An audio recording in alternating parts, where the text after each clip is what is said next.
Hello বন্ধুরা, তোমরা কেমন আছো? আশা করি খুব ভালো আছো। আমিও খুব ভালো আছি। তো আজকে সকাল সকাল চলে এলাম নতুন একটা ভিডিও নিয়ে। আজকে শিবরাত্রির দিন। তো আমি আজকে উপোস করিনি, বাড়ি ঠাকুরের পুজো দেবো। আমাদের পাড়ায় পুজো হচ্ছে, সেখানে যাব। সঙ্গে এই যে আমার ঘরের শিব। তো এই ভোলেনাথের আমি পুজো দিই। তো শিব এই ঠাকুরের দেখো, আজকে আমি তো মন্দিরে পুজো দিতে যাইনি। উপোস করেছি, গায়ে উপোস, মানে ভাত খাবো না, ময়দা খেয়েছি। ঘরের ঠাকুরই পুজো দিচ্ছি। এই দেখো, এখানে মধু, ঘি, গোলাপ জল, তারপরে অগ্র সব কিছু গুছিয়ে নিয়েছি। এখানে ফল বনিয়ে নিয়েছি, রেকাবির মধ্যে ফুল নিয়ে নিয়েছি। এখানে আকন্দর মালা, আকন্দ ফুল, বেলপাতা, তুলসী পাতা, আরও জবা ফুল, করবী ফুল, সব ফুল বেলপাতা সব গুছিয়ে নিয়েছি। নিয়ে এবার আমি বাবার মাথায় জল ঢালছিলাম। তো দুধের অপেক্ষা করছিলাম অনেকক্ষণ ধরে, 1টা বেজে গেছিলো। তো দুধ আসছে না, তখন না পেরে গঙ্গা জলই দিচ্ছিলাম। গঙ্গা জল দিয়ে পুজো করতে করতে তারপরেই আমার ঘোষ এসে গেছে। তো ভালোই হলো, ঘোষ এসে গেছে বলে আমার মনটা একটু শান্তি হলো। দিয়ে ঘোষের কাছ থেকে সঙ্গে সঙ্গে দুধ নিয়ে তো বাবার মাথায় দিয়ে ঠাকুর ঘর থেকে বেরিয়েছি। তো দুধ ঢালা হয়ে গেল আমার। দুধ দিয়ে এবার করবী ফুল ছিল, করবী ফুল দিয়ে দেখো আজকে আমার বাসুদেব মা লক্ষ্মীর কী ভালো লাগছে। তো বাসুদেব মা লক্ষ্মীকে করবী ফুল দিয়ে সাজালাম, সবাইকেই দিলাম করবী ফুল। দিয়ে করবী ফুল দিয়ে পুজো দিলাম। পুজো দিয়ে বেরোতে বেরোতে আমার 1টা প্রায় বেজে গেছে, 1:30টাও বেজে গেছে। তো তখন বলল যে অনু বলল যে মামনি বিকালবেলায় আজকে একটু ঠাকুর দেখতে যাব। ঠিক আছে, যাব। তো দিয়ে এবার আমরা বিকেলবেলায় যে সন্ধে হয়ে গেছে ঠাকুর দেখতে চলে এলাম। দেখো এখানে মেলা বসেছে কত। তো আমাদের তো টোটো গাড়ি আছে বলেইছি আগে। তো আজকে আমার ছেলে আমাদের সঙ্গে গেছিলো, আমার নাতি, অনু, আমি, আমার ছেলে, আমরা 4জন মিলে ঠাকুর দেখতে গেছি। তো ছেলে টোটোয় বসেছিল, অনু, আমি আর নাতি 3জনে মিলে আমরা ঠাকুর এখানে এলাম।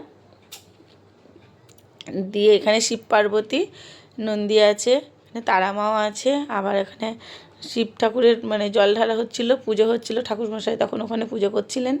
তো আমরা এখানে এসে একটুখানি দাঁড়ালাম, পুজোটা দেখলাম, দেখে মেলাটা ঘুরলাম, ভালোই লাগছিলো। তো অনু বললো মামুনি আর একটা ওখানে বড় শিব আছে, চলো।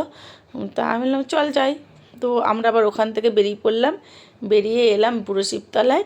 তো এখানে দেখো কত বড় শিব, এখানে অনেক বড় শিব হয়। তো এই শিব ঠাকুরের কাছে এসে আমার নাতি তো খুব খুশি, ওখান থেকে তো মাথা উঁচু করে ঠাকুর দেখেই যাচ্ছে। তা ঠাকুর দেখলাম, দেখে অনু বললো মামুনি এসো আমরা একটা ফটো তুলি।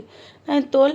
তো ফটো তুলতে গেলাম, ফটো তুলতে গিয়ে সে নাতি আমার বাবার মুখের দিকে তাকিয়েই রয়েছে, ও আর নিচের দিকে তাকাচ্ছে না। আমি এত বলছি দাদা আমার দিকে ঘোরো, মা ফটো তুলছে, মা এই দেখো ফটো তুলছে। তা ও সেই বাবার দিকে দেখছে, খুব ভালো লাগলো, ওর মনটা ভরে গেছে, আমাদেরও খুব ভালো লাগলো। তো আমরা ওখান থেকে ঠাকুর দেখে অনু বললো চলো একটুখানি মেলাটা দেখি মামুনি। হ্যাঁ চ যাই। তো মেলায় এলাম, মেলায় এসে জিলিপি নিলাম, নাতির জন্য একটা খেলনা নিলাম, নিয়ে বেশ ভালোই লাগলো আজকে ঠাকুর দেখতে এসে। ঠাকুর দেখে মেলা দেখে এসে এসে খেলনা নিয়ে এসে এলাম বাড়িতে। বাড়িতে এসে দেখি আমাদের পাড়ার পুজো শুরু হয়ে গেছে। তো এই দেখো আমাদের মাঠে পুজো হচ্ছে। তো দেখলাম পুজো হচ্ছে, তা অনু বললো যে মামুনি তাহলে একটু দাঁড়াই এখানে, তারপরে বাড়ি যাবো। চ, বাড়ি আর ঢুকিনি, সোজা মাঠে নেমে মাঠে ঠাকুর দেখতে চলে গেলাম। তো এখানে আমাদের এখানে ঠাকুর আবার হাফ শিব হাফ পার্বতী। তো ভালোই লাগছিল। দিয়ে আমরা ঠাকুরতলায় দাঁড়ালাম, ঠাকুরতলায় দাঁড়িয়ে এখানে পুজো হচ্ছিল।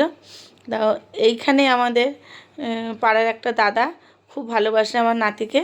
তো ও নাতিকে দেখে চলে গেল নাতি ওর কোলে। তো আমরা এখানে একটু অপেক্ষা করলাম। তো আজকের ভিডিও এই পর্যন্ত।